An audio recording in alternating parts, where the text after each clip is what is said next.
Chairperson Begum Khaleda জিয়াকে বহনকারী যে কাতারের যে এয়ার অ্যাম্বুলেন্সটি সেটি নামার কথা রয়েছে।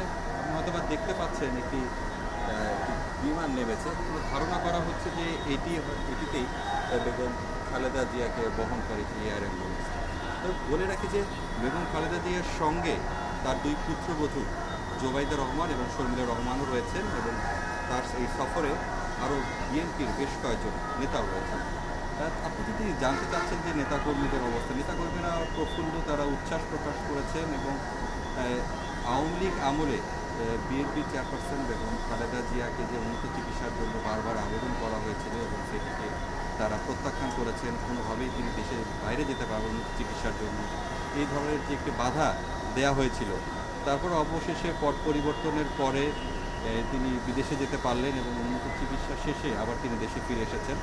বিএনপি নেতাকর্মীদের বক্তব্য হচ্ছে স্পষ্ট, বিএনপিকে আরও সাংগঠনিকভাবে শক্তিশালী করার জন্য তার যে বলিষ্ঠ যে নেতৃত্ব সেটিতে দলটি আরও বেশি চাঙ্গা হবে। তবে বলে রাখি যে এখনকার এই প্রেক্ষাপটে নেতাকর্মীদের আবার একটু মজা করেও অনেকে বলছেন যে যারা তাকে বিদেশে যেতে বাধা দিয়েছিল তারা আজকে দেশে নেই, তারা দেশ থেকে পালিয়ে গেছেন এবং তিনি সসম্মানে তিনি উন্নত চিকিৎসার জন্য লন্ডনে গেলেন এবং লন্ডনে চিকিৎসা শেষে আবার তিনি দেশে ফিরে আসলেন।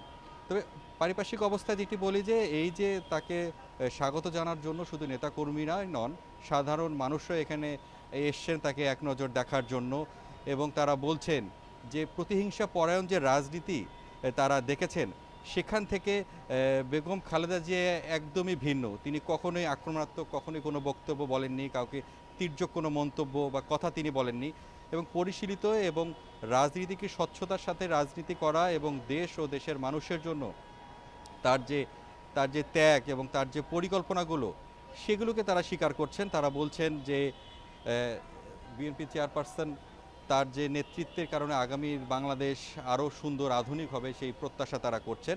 নেতাকর্মীরা এখন অবস্থান করছেন। আপনাকে যদি এখন একটু আস্তে আস্তে দেখানোর চেষ্টা করি যে সড়কের পাশে নেতাকর্মীদের যে অবস্থান সেটি যদি আপনাকে দেখাই যে এবং যাতে সাধারণ মানুষের যদি